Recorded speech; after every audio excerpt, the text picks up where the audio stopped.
The views and opinions expressed in the following program are those of the hosts and guests, and not necessarily those of the staff and management of WWDB TV.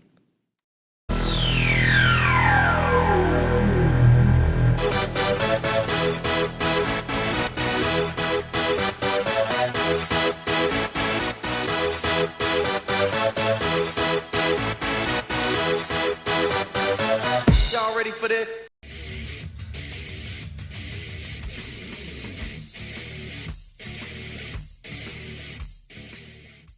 Booyah! We are back.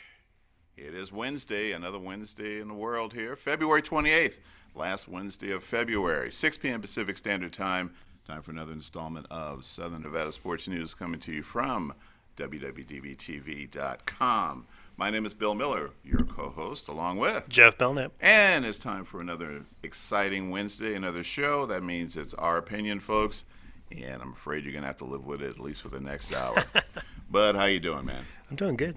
Yeah? Yeah. A little chilly out there, but... Yeah, and since it is probably the coldest time of the year, another exciting tournament hits town here this weekend. We'll get into that later on. But in the meantime, let's thank our owner here of WWDB TV and also working the engineering board, John Stiles, the man himself. John, how you doing, buddy? Oh, there he is. Fantastic. He's the one that makes this all happen every week. We appreciate it. Along with some really other exciting shows and roster of shows here. If you haven't had a chance to, by all means, you should go to the website, WWDB.TV, and listen in on the show that, like, for instance, Southern Nevada Sports News, but also a huge roster with a plethora, love that word, of various topics that I think that you'll probably find something that you enjoy other than Southern Nevada Sports News. When you're thinking about some of them, so the variety is massive. Oh, yeah.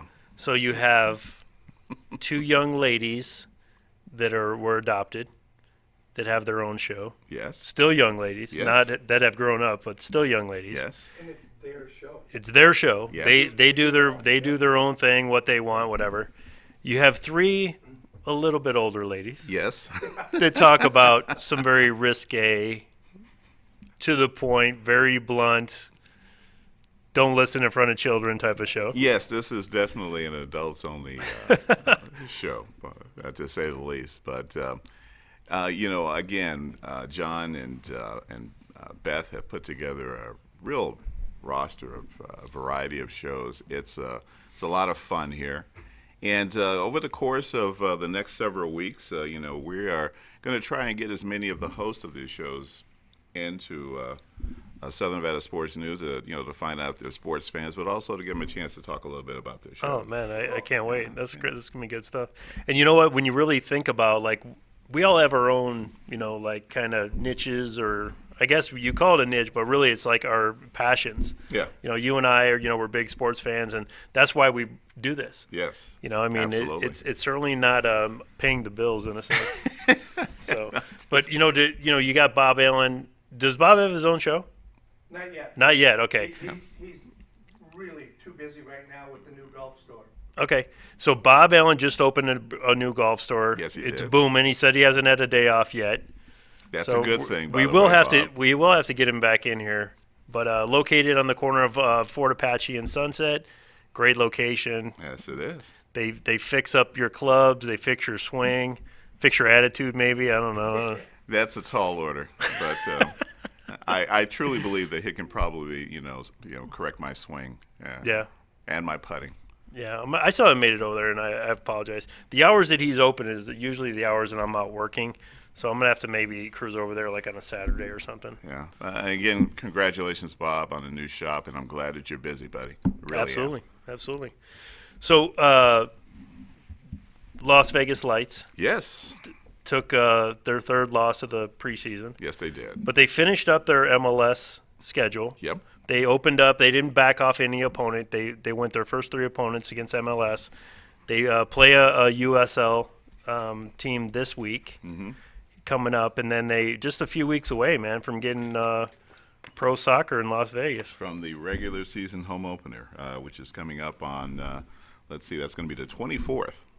And of all teams, it's going to be against, and they're the if you've been looking at Facebook from both teams, Yep. it's become the natural rivalry Yes. for the Lights, and that's Reno 1868 Football Club. Yeah. And so that is their opening game on the 24th over at Cashman Field. Yep. Their home opener. Home opener for the regular season. Yep. Home opener. But, again, the Lights have nothing to be ashamed of their first 3 games. These were against tough MLS teams. Absolutely. And just last Saturday, they finished up their home preseason, against the D.C. United team. And again, another tough team. And of all teams, it's Freddie Adu's previous club. That's right. Yeah. Who now is playing for the Vegas Lights.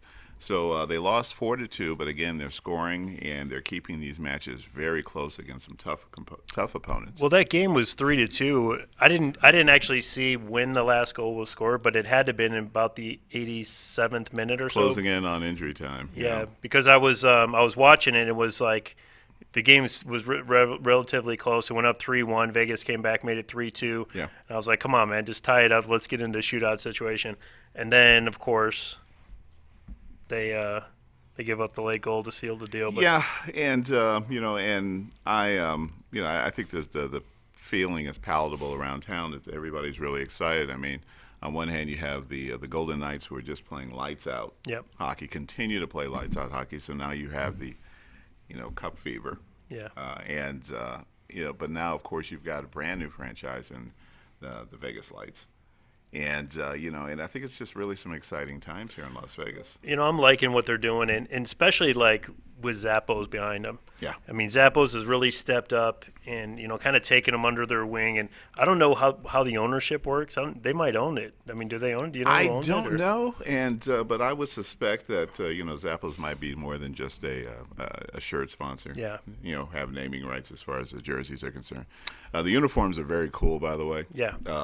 And so if you you have a chance, I would lock in some Vegas Lights swag. Well, I'm thinking of like that scarf. I see a lot of people wearing that. You got to have a scarf, especially this time of year. Yeah, without a doubt. And but you see the shirts, how they when they score a goal, they can pull it up. It's got the smiley and it's got face. the smiley face. I think whoever came up with that one, it's genius. You may start to see that even in the higher leagues. Yeah. I can't imagine somebody even in Europe is going to think about that and say, it took a brand new USL franchise in Las Vegas to come up with something that cool. Well, if you haven't been over to Zappos, that's where the headquarters are for the Las Vegas Lights. They do have a little gift shop there. There's hats, shirts, kids' clothes. Yeah. And then I didn't know this, but they have some vans over there that are actually hand-painted and custom-made. They got a bar over there, a restaurant. That's all happening. Yeah, and I'm thinking to myself, like, what happened? Where do I get a job at a place like this? Well, we're certainly hoping to have some of the Vegas Lights staff. They already told us that they would be on, so coming on to hopefully the show. Some players. Yeah, and we'd like to get them on. Ideally, well, the first opening game is actually in Fresno. Yeah. So we'd like to have them on before the season starts, and certainly before the home opener. Yeah, absolutely. Yeah, and they've reached out and said that they support the show and watch the show and everything. So they definitely retweet our posts, and it's all good stuff. Yeah, it is very cool. Yeah, very cool. Let's see what else we got this weekend. So much this weekend. My goodness, and it just seems to happen every year. Typically, when the temperature starts to drop and the wind picks up, that means it's time for another installment of the US 7 Series rugby tournament. And this weekend is no different. Once again, rugby in a big way on an international stage. Lights, camera, action, nationally televised matches hits Vegas this weekend. And that is going to be starting on Friday, and it runs through Sunday. And if you have a chance, go to us7series.com. That's it, is a website, and that will give you all the ticket information. And it's never a dull moment. These matches, folks, run every 20 to 25 minutes. 22 minutes. 22 minutes. Yeah. So if there's a particular country that you're looking forward to, the full roster of all of the pool play, and then of course on Sunday you have the semifinals, as of the various semifinals along with the Cup finals. But if you're USA fan as we are. It's not an easy draw. The first match is going to be on Friday, and it is Against Samoa, I believe. against Samoa, Yeah. and it's at 4:30 Okay. on Friday against Samoa, and then they play again at approximately 7:50, so 7:45 to 8, and it doesn't get any easier against Australia. Yeah, I was just looking at that bracket. I mean, that's a brutal bracket. They got the Aussies and the Samoa, and Yeah, that's it's not an easy draw, but if you had a chance to watch the U.S. Men's seven team, these guys are, it's if you watch rugby at all, it's typically 15-man rugby, and you've got front rowers, you've got wings, you've got sprinters, you've got hitters, but with seven, it is very, very quick. It's Yes. usually very high scoring. And if you miss a tackle, that's usually all she wrote. yeah. And you've got usually smaller guys, and these guys, you have to rely on speed. You have to also rely on finesse. Right, because when these fast guys get out into the field, there's a lot of field to run. Yes, Where in 15 you got guys that can peel back, absolutely. and in sevens, I mean that guy gets that corner, man. It's all she wrote. There it is. Yeah. And these, they can change on a dime. Yeah, Because if you're the last man holding the ball, even if you're down, the match doesn't end as long as you maintain possession. that's right. So if you have the opportunity to score maybe 2 or 3 tries, pull yourself back into a match and even win it, as long as possession doesn't change. The first time, even in extra added time, first time that ball changes possession, they just simply kick it out of bounds and the match ends. Yeah. Well, up until 2 years ago, I didn't know try was in a sense like a touchdown. Yeah. So if you don't know that, you got a little bit of learning on the sevens or rugby in general. Yeah. But I had a great time last year. Went out there. I helped do some setup out Yes, there. you did. Yeah. And they have a full beer garden food festival as well that's adjacent to the stadium. Mm-hmm. So it's not just going out there and watching games. I mean, you can go out, say when your favorite teams aren't playing, you can actually go out there. They got every imaginable type of food. You're talking 20-something different countries. I think 17 or 20 different countries that are represented. And these, it's like there's food from every single one of the countries. Yeah. And then, so you literally are going from step to step. And not only that, but they have a beer garden, and it's the same thing. But you're talking about guys guys and ladies that are dressed up. Oh, yeah. And it's great atmosphere. You got people from all over the world in town. Yeah, It's a lot of and fun. you see a lot of kids and families there as well. It is very affordable. Yeah. But bundle up, especially as it gets later in the afternoon and in the evenings. The wind starts to pick up out there at Sam Boyd, and and it can get a little chilly, but it's exciting rugby. And Las Vegas, once again, is fortunate enough to host this tournament every year.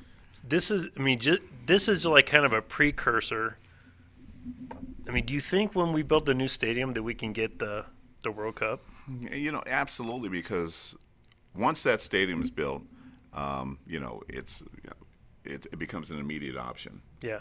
And all bets are off. And it begins to attract, rugby. It attracts soccer, football, and as well as, of course, concerts and everything else. But it really opens up the avenues as far as global sports are concerned. Yeah. The U.S. is bidding on the 2026 World Cup games. I saw that. And obviously the stadium will be built by then, and Las Vegas is a natural draw, and I would suspect that if we're fortunate enough to host the games in 2026, that Vegas would absolutely be part of that equation. That would be absolutely incredible. But I did hear today that Morocco's got an angle. Yeah, it's again, it's a country of I think approximately 35 million people. Yeah. There has been a push in recent years to get representatives of the Middle East, Africa, and Asian nations involved in the World Cup process. South Africa hosted the games not too long ago, so you have Middle Eastern and Qatar hosting the games, I believe, in 2022, Yep. if I'm not mistaken. Yep, I did hear that. And so, but the U.S. has the infrastructure. We've got soccer-only facilities. We've got modern facilities here in the country. Hosted the games before, And and again, everybody should keep your fingers crossed. Write your congressmen and senators, put a word in that they should try to support this. Yeah. It is a global event, and of course, the big thing is that the U.S. automatically will qualify for the games. And we would actually need that. Yeah. I hope by 2026 the team is in much better shape than it is this year. I'm still trying to figure out how I'm going to I've got to root for somebody. I still haven't figured out who it is. I might just pull a name out of a hat or see who's got the longest odds and then go down there and just put a 5 or a 10 on a 10 spot on it. There's nothing wrong with that. And then just take it from there. Yep. Absolutely. Yeah.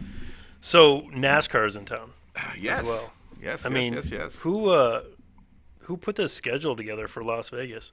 Well, NASCAR obviously is always the number 2 weekend. That's how they do it. And next year this is our last year of one race. I didn't know that because normally we have 2 races here. Yeah, no, this will be the first year, or this season will be the first year that we have 2 races, one in the beginning and one at the end. Okay. The way it normally starts is it starts in Daytona, then Phoenix, and then us. Okay. I did see a Golden Knights car. Did you really? Yeah, where they actually have the Golden Knights on there. But I'm looking at the schedule for the weekend. It kicks off on Thursday, tomorrow actually, with the practice for the truck series. The trucks are great. I mean, a lot of people they're not into it because it's not the big thing. The best thing about living in Vegas is you get to take opportunity. You can take advantage of the opportunities that are happening. Right. Because people won't go to a lot of this stuff.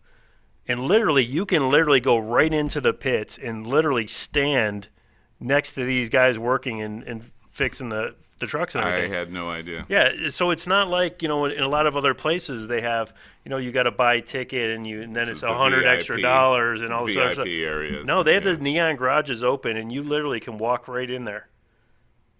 When they had practice a couple years ago, my buddy's like, "Yeah, I'm going to watch practice," and I was like, "Well, how much is it?" He's like, "Oh, dude, it's free." Wow. You don't hear that very often. And I walked in there, and there was maybe maybe 2,000, 3,000 people in there, which is a very small crowd for the size of, the speedway out there. But it's a lot of fun. I mean, just going out there and just being close to the car, the drivers get very involved, unlike a lot of other sports where they're kind of sheltered. Yeah. Starting this week, they're all over town. As a matter of fact, starting tonight, there's a co-branding event with the Knights, the Lights, the Golden Knights, and NASCAR. Wow. All working together, signing autographs and everything. And I mean, that's the way you got to do it. And when you got a big weekend, and the Sevens, and the Rugby, okay, yeah. Everything's all working together. Yeah, you think about it. This is the first time, obviously, that you've got this congruence of all of these things, like the perfect storm. Yeah. In a positive way. Descending here on Las Vegas. Yeah, all they're really missing is the Vegas Lions. Yeah. That would have been great if we could have got in there somehow.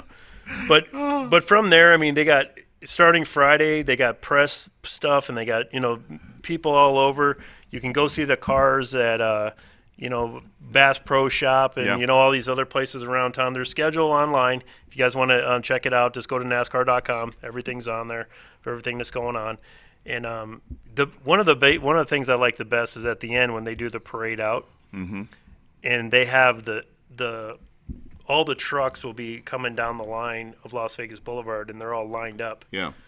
And I don't know who it normally is, but I think it was the year before last. It was Kyle Busch, right on the corner of Twain and Las Vegas Boulevard, started doing donuts. And it's like. Those cars have so much power. You're talking 1,000, 1,200 horsepower. Right. He's hitting the gas, and this thing's spinning on a dime, just lighting up, and the crowd's going nuts. Everyone loves that stuff. It's a lot of fun to watch. Well, he's a local homeboy. Yeah. He and his brother, and I'm not surprised that he wanted to do something. Yeah, when you're thinking about it, hometown fans. When is someone going to let you allow to do a donut? Yeah. On dry payment, by the way, do a donut. And not get a ticket on the and middle get of Las arrested. Vegas Boulevard. Yeah. It ain't gonna happen unless your last name is Bush. I could tell you, man. A couple years ago, I saw the cops there, and the cops were cheering them on too. Oh, there you go. That's what it's Metro all was in about. full effect, and they were on the same team. It was a lot of fun. Kyle. Yeah, and you know what? These events are great, and they're very very family oriented. And I saw something yesterday about Brehanna Daniels. Did you see the story? Yes. Unbelievable. A young lady had played basketball in Virginia for Norwalk State. Got done with her career, was kind of like, in that position where, hey, this is it type of situation. She saw an article or an invitation for diversity in driving for NASCAR, and which basically reaches out to the inner city communities and some other folks to kind of get them involved in it. She enters a tire changing event, wins the tire changing event. Yeah. I'm guessing just by the look.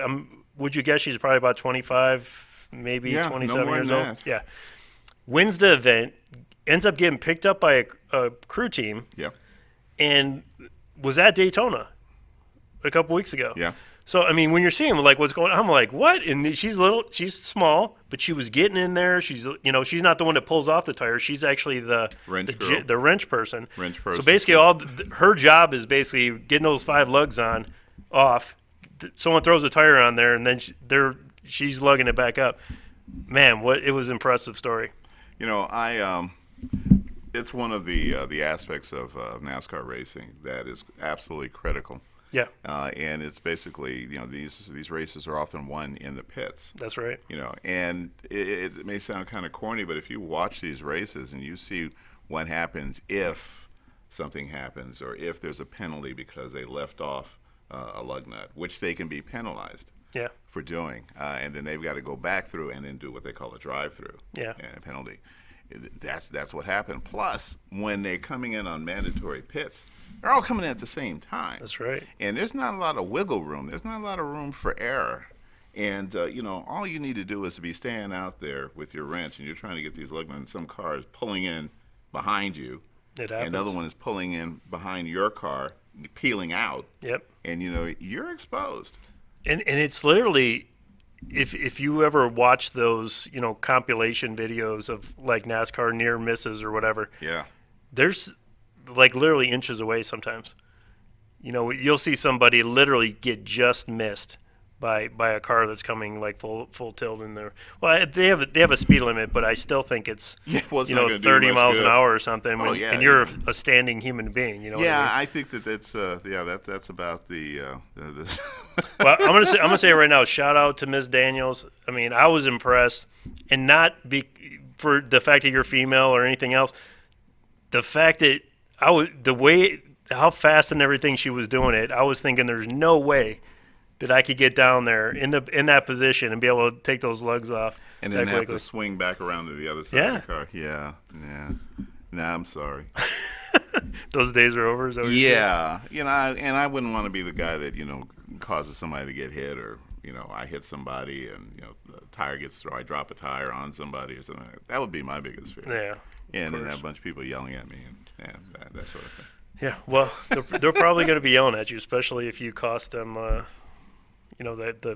those seconds. I never really noticed it, but if you ever watch like the timing of that, you're talking like, these cars are in and out of there in less than 5 seconds. Yeah, it's because they can only come over the wall, at a certain point. You have the guy basically with the sign telling him where to stop at, and then they come over, and there's an inspector, a NASCAR inspector on each car, and he's making sure that everything is taken care of, all the lug nuts are in there, and he's going around the car.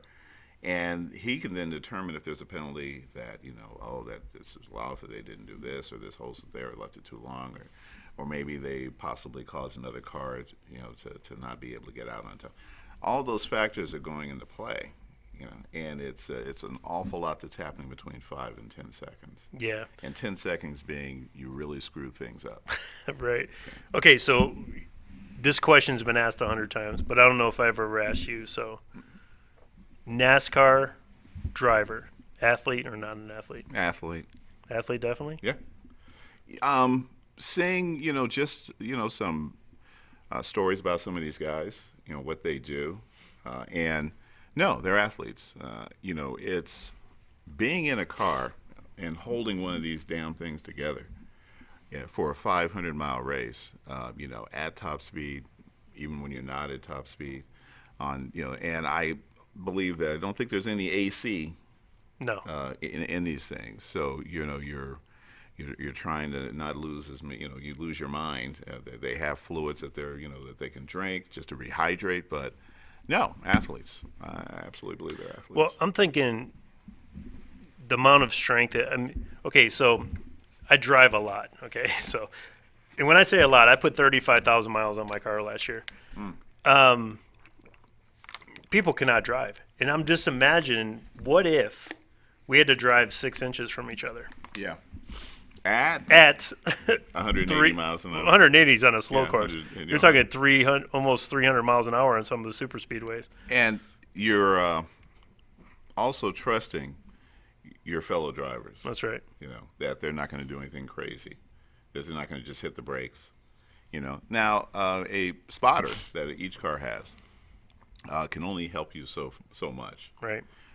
But at the same time, if the in-car camera shots, rear, front, and inside, it gives you an idea just exactly what's going on in these cars. And no, I'm not prepared to, drive that kind of speed behind somebody or somebody behind me. Yeah. Pushing me along or drafting me, trying to steal my air. Well, you know what? Gas. It used to be everyone for themselves. I think it was maybe 7 to 10 years ago they made it where, teams of guys would run together, and it was kind of like who's doing the best. We're going to help this guy win. Yeah. Type of situation, and it's I like watching it. Well, there's certainly more strategy, I think, than people give credit for just going around in circles. Yeah. Okay, at a high rate of speed. Because you're factoring in not only the wear and tear on the car itself, wear and tear on the tires, and fuel, and you're only allowed to use so much fuel. And so, I have seen instances where cars have run out of gas, on the last lap. Yeah. And just, lose, and it's like, yeah, so there's a lot going into this. What I do wish NASCAR would do is take the lead by Formula One and also super bikes, and that is to get rain tires. It's, to me, as soon as it starts raining, pull these guys off the track immediately. Yeah. I think that you in certain areas of the country, this is why you end up sometimes with these races finishing on Monday. Yeah. Or just, well, that's it. We're going to declare a winner. Get rain tires. To me, it just simply makes sense. Of course, at 280 miles an hour, I don't care whether you're on rain tires or slick. Yeah. Yeah. It's a lot of fun. I went the first race when I was a kid, Michigan 500, and my dad took me out there, and we had a great time out there. I went to several races out here. There's something about those cars when they go by you. When you see them on the other side of the track and they're just kind of just jockeying around, and they kind of looks like they're going slow, and then by the time they get to you, it's like boom, boom, boom, boom, boom, boom. It's like impressive stuff. Yeah, well, luckily these the technology with regard to cameras and angles, you have literally on track cameras. Yeah. And you see them just coming by, but you hear it, just it's like a swarm of bees, zip, zip, zip, zip, Yeah. zip. And and I see people, in the stands, headphones on, Oh, yeah. and things like that. That's like It's needed. loud. It is super loud. It is super loud, and I have been to the Long Beach Grand Prix. Yes. On, that's fun. and Just going few right through the occasions. city. And Indy cars are loud. Oh, yeah. They're incredibly loud, and so I get that. But I've never been to a NASCAR race. Have not really. Never. No, not in California, not here in Vegas. All right. So, Mike Mack, did you hear that? He's never been to. Or you want to take a break, and then we'll come back talk about some basketball? Absolutely. And we're going to come back, talk a little hoops action, because it's that time of year. March Madness is just around the corner. That means it's time for local conference championships and tournaments. Southern Nevada Sports News coming to you from WWDBTV.com. We'll be right back. Need help with your taxes? Numbers not adding up? Wondering how recent tax changes might affect you? Don't pay more in taxes than you have to. Give us a call. No matter how complex your taxes may be, the best tax professionals are at your disposal. For fast refunds and professional service, give us a call today. The golf store you've been waiting for is now open. Bob Allen Golf is ready to help you take your game to the next level. Bob Allen Golf is located at 6415 South Fort Apache, Las Vegas 89148. Choose your favorite clubs from our selection of Bridgestone, Callaway, Cleveland, XXIO, Srixon, Ping, Wilson, and more. We'll custom fit them in our state-of-the-art full-swing golf simulator. Come hang out with us and practice on our putting green to find out which club is perfect for you.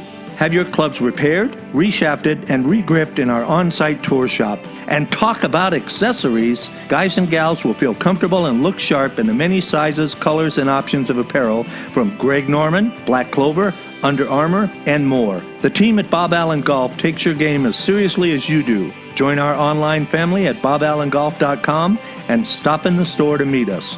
Remember, at Bob Allen Golf, your game is in the bag. We are back. Round two. Southern Nevada Sports News coming to you from WWDBTV.com.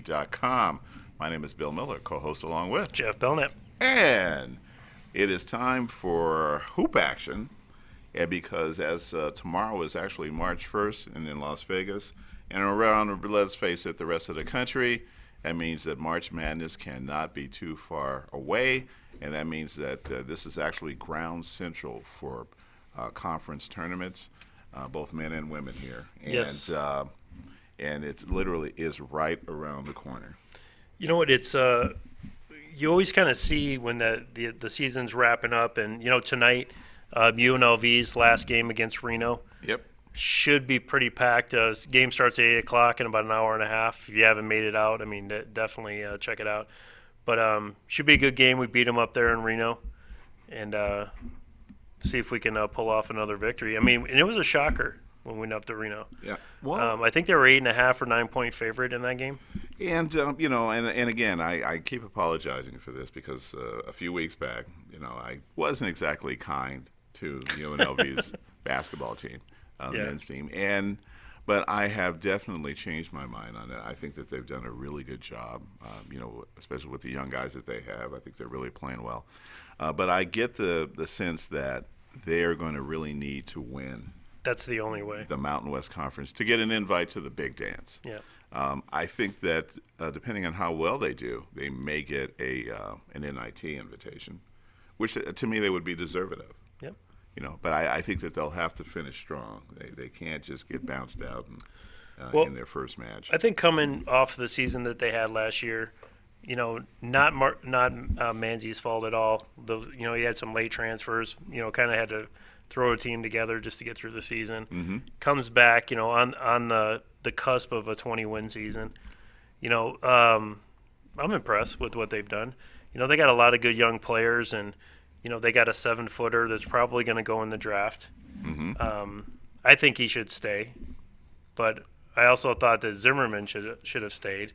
And he ended up getting drafted and going to the NBA. Now he plays, I believe, in Spain. But I know these guys will be in town in July for the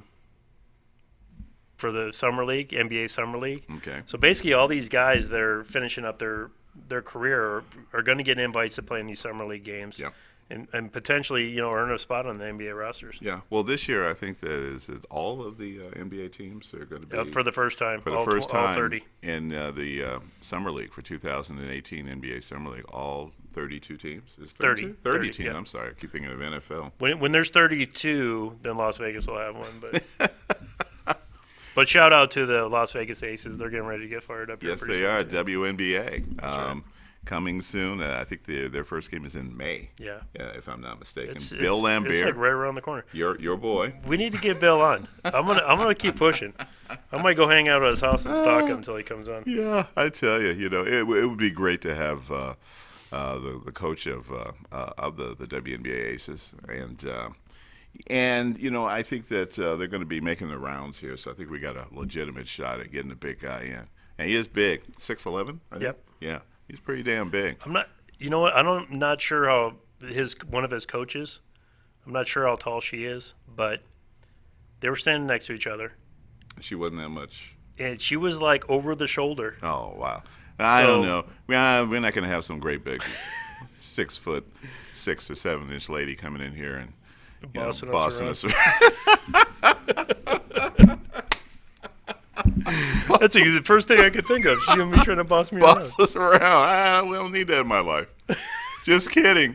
This is an No, invitation if you to could come, please come. one and all players. I'll take everybody. Reps, listen, equipment managers, executives of the Aces. Listen, you have an open invitation to come on down. Yeah. Okay, so these tournaments start tomorrow. Yep.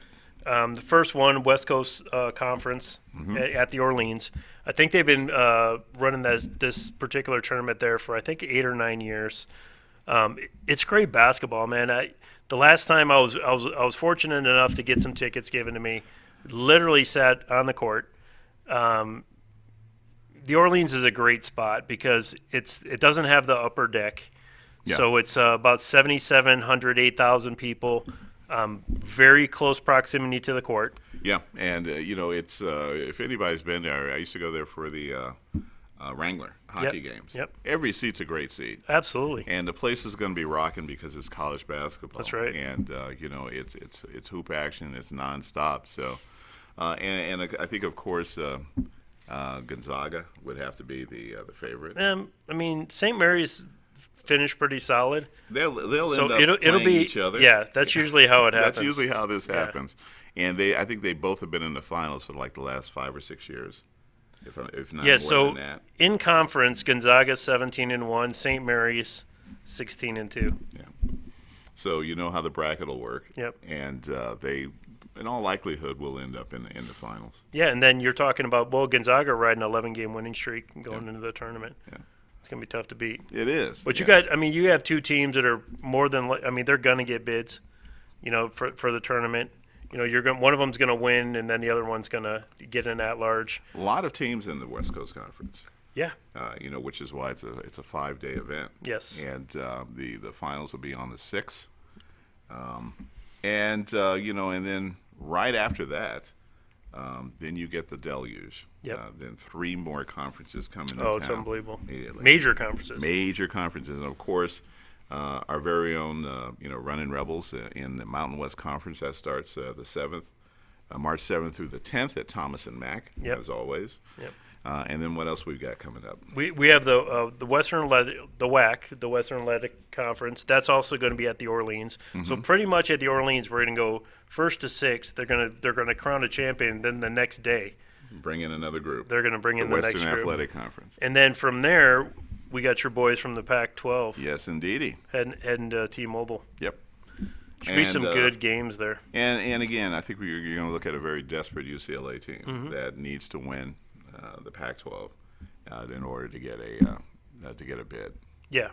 Well, I think it's a couple of those teams are probably going to make it, but this is your time to shine. No matter how your season has been, this is basically your opportunity. I mean, Arizona's got the best angle, with the best record in the league. Yeah. What do you think about the possible recourse of, the whole, money taking and the FBI and all, We just saw Louisville, for the first time, a basketball team lose a championship. Yes. I would just be leery about whoever wins this year, if they're in fact on that list. Yeah. A possibility of that, maybe a year or two. I think that whatever happens, that we'll know within 2 years as opposed to 4 or 5 years. But I think that there's a very distinct possibility that we've only heard the beginning of this. I think that, unfortunately, when the FBI comes a calling like this, that means that there's really a lot, and I think they probably have a lot of information. I'm sure. And I hate to see these young guys kind of get thrown in the mix. I think, in fact, one guy was even put on this list, and I think he had a dinner that amounted to a little over $100. And he suddenly mentioned in the same sentence was somebody whose family got, I think, $30,000 or $40,000. Yeah. That's insane. And one of them was like a loan. Yeah, and like a $1,400 loan or something. And a lot of these young guys, they're coming out of some really desperate situations. Oh, this is their ticket to, not only to stardom, but to get their families out of, abject poverty. And I think that, this money has been around for decades. It's just the amounts have gotten clearly the sophistication has changed into how it's managed and how it's handled. But it's been around forever, and there's just a lot of young guys, and there's a lot of people with their hands out, and there's a lot of people that ride these young guys and women as well, who are seeing an opportunity to make some money off of them. Yeah. And head coaches notwithstanding. Yeah. You've got but to see a young man penalized for a dinner, probably with he and maybe his family. Well, to me, that's one of the more ridiculous things that happens. Do I think that somebody should have a free reign and be able to get a car and all these other things? I don't know. I mean, what's your thought about these guys getting paid? I think that is.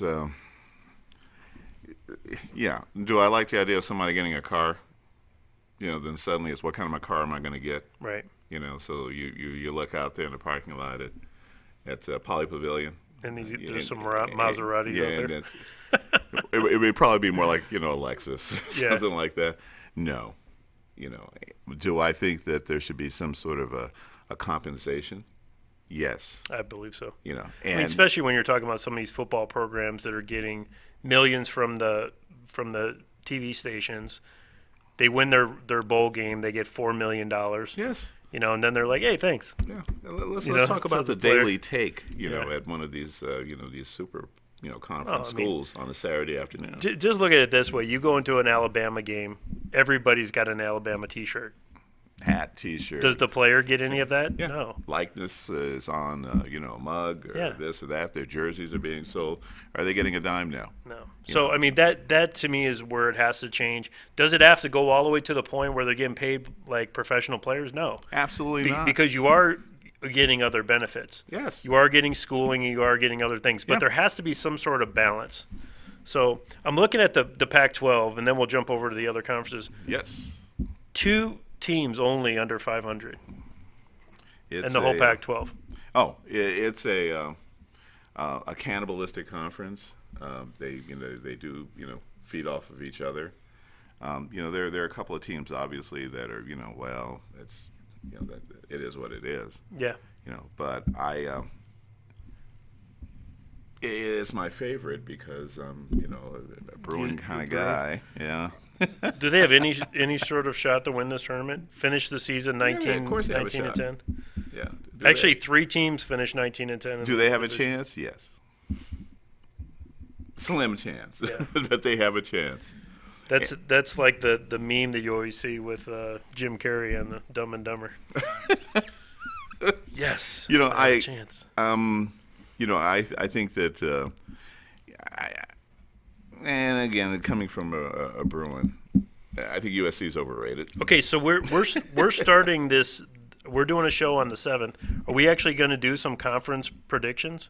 Actually, or is it the week after that? We're going to go right into the we're going to go tournament? right to the conference, and I just got the date for that show in March, and that is going to be on the 14th. Okay. That's going to be post-tournament selection, and we'll have the prognosticator himself, George Jorge Mish. That's going to be the show to watch. And we will be going through our brackets and discussing, the shows that won't involve the play-in games, but that'll be our March Madness, official March Madness show kicking off the tournament. Yeah. So if Vegas can pull off the win tonight, they'll finish the regular season 20-10. Not bad. Not bad. Not bad at all. Even if they don't, 19-11 is nothing to shake a stick at. Okay, so I have a couple sleepers already. I love the way the St. Bonnie's playing right now. They won 11 straight. They're playing in a good conference. Rhode Island's actually probably had the best year that they've had in a while. There's going to be some teams that are going to come through and really shock people.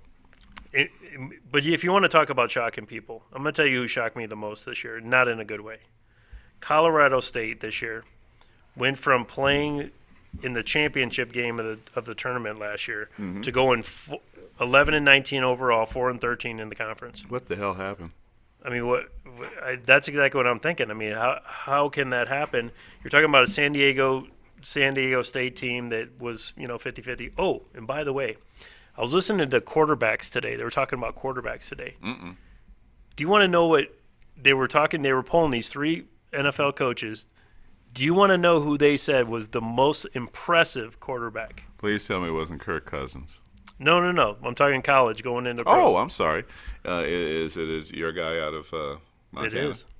No, out of Wyoming. Wyoming? Yeah. So we're going to see. We're going to see. Because basically what they're saying is that this guy can make throws that like less than a third of the quarterbacks in the league can make. And the one that they're most impressive by is the, cross the field passes that he makes.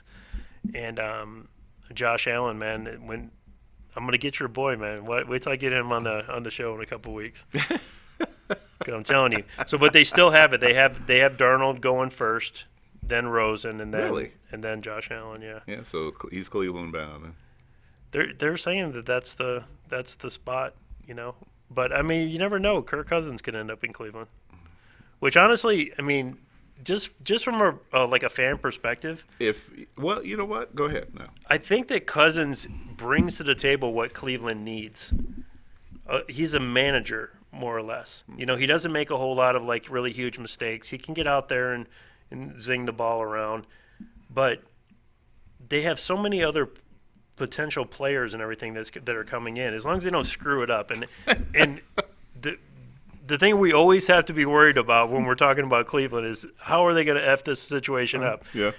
So I really hope that they don't. I mean, I really like to see Cleveland finally, Well, the fact that you said Cleveland, and as long as they don't screw this up. And what we know, of course, over the last 4, 5, 6 years is that they somehow manage to screw it up. Yeah. I think that Cousins is going to make it somewhere. Yeah. And he will get paid. You think $200 million? No, I don't think it'll be that. I hope not. I hope not. And if he does, then, hey, I remember, hey, listen, he's coming off some decent seasons with an average team. Yeah. At best. Oh, there's are not a lot of mediocre. talent Yeah, around him. And in terms of the 32 teams, the Redskins are 16th, 17th in the NFL. Yeah. Playing in a tough division. Yeah. But I remember a guy who came out of Miami, ended up in Detroit, last name Mitchell. And, the sky was the limit. And Well, I'll never forget. I was watching the first game when he got put in. Yeah. He actually came in on an injury. His very first pass was a 70-yard interception run back for a touchdown. It got bad, I remember, on one game. I think it was a Monday night game. And it was obviously not a fan favorite. And they were at home in the Pontiac Dome. Yep. And there was a sign up that said, I bet $17.5 million that Mitchell can't hit this sign. It was basically what they were paying him, and I forgot what the amount was, but it was basically XX millions. Yeah. That Mitchell can't hit this sign. Yeah. And I said that really kind of summed it up. Well, I could tell you this: that as a quarterback, any quarterback would have wanted that roster. Oh. I mean, you got Herman Moore, you got Brett Perryman, you got Barry Sanders. And it's just, I mean, you think about it, how deep they were, and that was the year that Perryman, or he actually had a 4,000-yard year, and that was when Perryman and Moore both had over 100 yards or 100 receptions. I'm sorry. that and year. then Barry Sanders was approaching 2,000 yards in that same year, and they still couldn't win a playoff game. It was, and again, it is a crapshoot. If you're a GM, I mean, you're looking at analytics, but you're also got to, I've heard these GMs say you got to go with your gut. Yeah. He goes, I heard one GM say all you want to do is 2 or 3 years down the road look back at your draft picks and said, you know what, I didn't do too bad. Yeah. Well, I'm hoping they're still here and they're performing. I'm hoping that they get a running back 1 year. Just one. I shouldn't say like a good running back. I'm just one time just pick somebody. I mean, we had a chance to pick Ezekiel Elliott. It's like we picked before them. We picked before Dallas. So it's like, come on. We've got about 4 minutes left. Jeff, you tell me who's going to be your surprise and going into the NCAA tournament. Well, various tournaments. I can tell you. Let's just take the ACC for instance. The ACC. I mean, obviously Duke and Virginia are the favorites. I think Virginia is probably one of the best ball control teams that I've seen in a while. I mean, they few years back they just kind of took over this defensive structure. We're going to hold teams to 55 points and you're going to have to outscore us. And they played a really good game with Duke. Virginia Tech can show up on a given night. Duke is obviously always going to be. How about Miami? I mean, they had a couple of buzzer beaters the last couple of games up at Boston College and then at North Carolina. Yeah. They've got a solid record. I think from what I'm seeing with a lot of these conferences is like any team can be beat on any night. Okay. It's going to be a very interesting bracket. No one's getting them all right. I think, what do they have, that one where you bet $5 and if you win you get like $10 million or something like that. Something like that. Yeah, and when I say that, it's a perfect bracket. It's never happened, but yeah, it's not going to happen this year. Well, your favorite conference, Big Ten. I mean, it's Michigan State, Purdue. I mean, if I had to take them, I mean, Michigan State's I think won 10 or 11 straight. I see it as for the really much like last year. I see it as wide open. Obviously, the tournaments will determine who's finally in. But I think that, for anybody to say that this team or X team is Y team is a favorite. 12 straight. It has to be. They have to be insane. Yeah.